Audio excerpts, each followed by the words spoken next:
Hello everyone, Radhe Radhe. ये palazzo का part 2 है। इसमें स्टिचिंग करेंगे। तो सबसे पहले हम पॉकेट की ड्राफ्टिंग करेंगे। पॉकेट की ड्राफ्टिंग के लिए हमें इसकी लेंथ रखनी है 12 इंच, स्टैंडर्ड साइज है। और वर्थ रखेंगे 6 इंच। इस पर हम अब स्ट्रेट लाइन ड्रॉ कर देंगे दोनों तरफ। यहाँ यहाँ नीचे से हम 2 इंच लेंगे। अब फ्रेंच कर स्केल की हेल्प से पॉकेट का शेप देंगे। देखिए इस तरह से पॉकेट शेप देते हुए कटिंग कर लेंगे। देखिए ये हमारे पॉकेट की कटिंग हो गई है। अब इसको हम देखिए सेंटर से कट लगा देंगे। ये यहाँ हमारी लेंथ 12 इंच। देखिए हमें प्लाजो के पार्ट लेना है। जो हमारा फ्रंट पार्ट था वो फ्रंट पार्ट रखेंगे। पॉकेट को लगाने के लिए हमें बेल्ट की तरफ से 2 इंच नीचे लेना है। और 5 इंच का जितना हमारा हाथ चाहे उतने पर हमें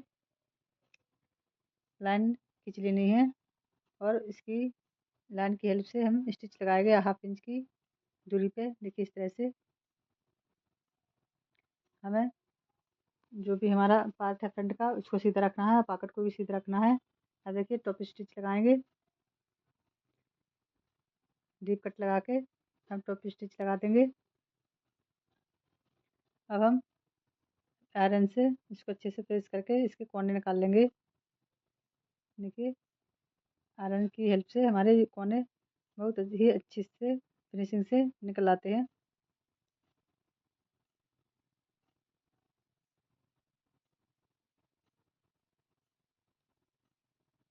अच्छी से हमें आयरन करना है।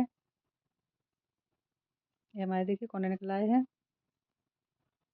अब हमें इसको ऐसे उल्टा रख के स्टिच करना है। फिर इसको हम इस तरह से पलट देंगे। देखिए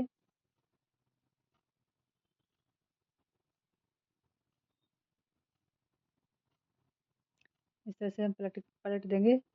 और पलटने के बाद फिर से हम इसके ऊपर किनारे की सिलाई लगा देंगे। देखिए हमारे पॉकेट में ये इस तरह से हमारा पॉकेट लग जाता है। अब हम 1/2 इंच की दूरी पर स्ट्रेट लाइन ड्रॉ करेंगे और पॉकेट को सिलाई से फिक्स कर देंगे। देखिए इस तरह से हमें ऊपर तक सिलाई लगाना है।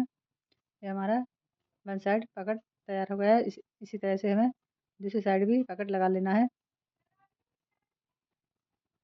देखिए इसको भी हमें 2 इंच ऊपर से 2 इंच से मार्क करना है। फिर 5 इंच से मार्क करेंगे और 1/2 इंच की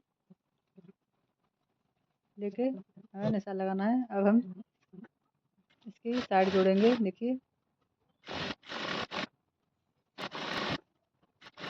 बैक और फ्रंट को रख के हमें इसकी साइड जोड़ देना है। देखिए हमें कोई सा भी कपड़ा खींचना नहीं है, नहीं छोटा बड़ा हो जाता है हमारा कपड़ा। अब इधर हम पॉकेट की तरफ अच्छे से लगाएंगे कि हमारा पॉकेट ना दब जाए। देखिए चेक भी कर लेंगे कि हमारा स्टिचिंग में पॉकेट नहीं दब गया। अब इधर हम पॉकेट की साइड से फिटिंग दे देंगे। देखिए इस तरह से हमें इसकी साइड से फिटिंग देते हुए सिलाई लगा देना है।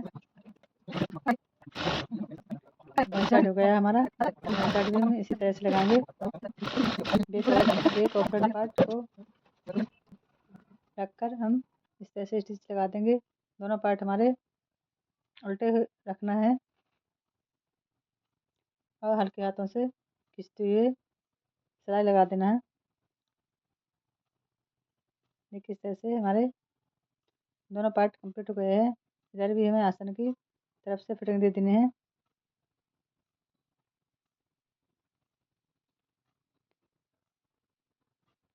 अगर आपको मेरी वीडियो पसंद आती हो तो प्लीज़ चैनल को सब्सक्राइब करें नेक्स्ट आगे की वीडियो देखने के लिए। देखिए हमारे दोनों पार्ट स्टिच हो गए हैं।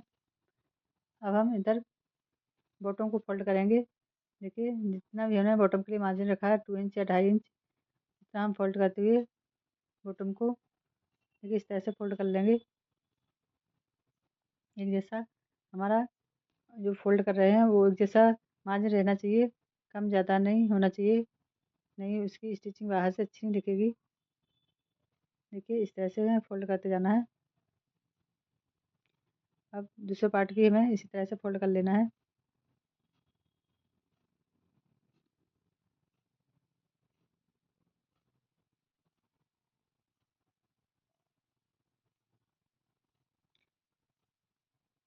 देखिए हमारे दोनों पार्ट बॉटम फोल्ड हो गए हैं। देखिए कितने अच्छे से फिनिशिंग से फोल्ड हुई है हमारी बॉटम। अब देखिए हम इसकी आसन जोड़ लेंगे फ्रंट और बैक की तरफ, दोनों साइड के आसन जोड़ते हुए। देखिए राउंड में हमारे ये आसन जुड़ेंगे। ये आसन की स्टिचिंग लगाते हुए बाहर निकल जाएंगे। देखिए हमें देख लेना है हमारा आसन कहीं छोटा बड़ा तो नहीं है, फिर इसी हिसाब से हम स्टिच लगाएंगे। देखिए हमारा आसन एकदम परफेक्टली जुड़ गया है। अब इसमें हम बेल्ट स्टिच करेंगे। बेल्ट स्टिच के लिए हमें 4 इंच की पट्टी कट कर लेनी है। देखिए 4 इंच की पट्टी कट करने के बाद हमें हमारे प्लाजो पर उल्टी तरफ इसको रखना है। हमारा प्लाजो का फैब्रिक उल्टा होना चाहिए। देखिए और बेल्ट भी हमारा उल्टा रखेंगे, तब हम जब उसको पलटेंगे तो हमारा सीधी तरफ आ जाएगा। देखिए इस तरह से हमें इसको स्टिच लगा के टॉप स्टिच लगा देने हैं। देखिए टॉप स्टिच लगाना बहुत ज़रूरी है, इससे हमारे बेल्ट की फिनिशिंग बहुत अच्छी आती है। अब हमें इलास्टिक कट कर लेनी है। हमारे जो भी बेल्ट का साइज़ है उसमें 4 इंच माइनस करके हम बेल्ट कट कर लेंगे। और हमारी इलास्टिक 1.25 इंच की है, तो 1.25 इंच हम फैब्रिक रखते हुए जो और फैब्रिक है उसको फोल्ड कर देंगे। एक्स्ट्रा फैब्रिक को 1.25 इंच फैब्रिक ही हम बेल्ट में रखेंगे, बाकी का फैब्रिक हमें अंदर फोल्ड कर देना है।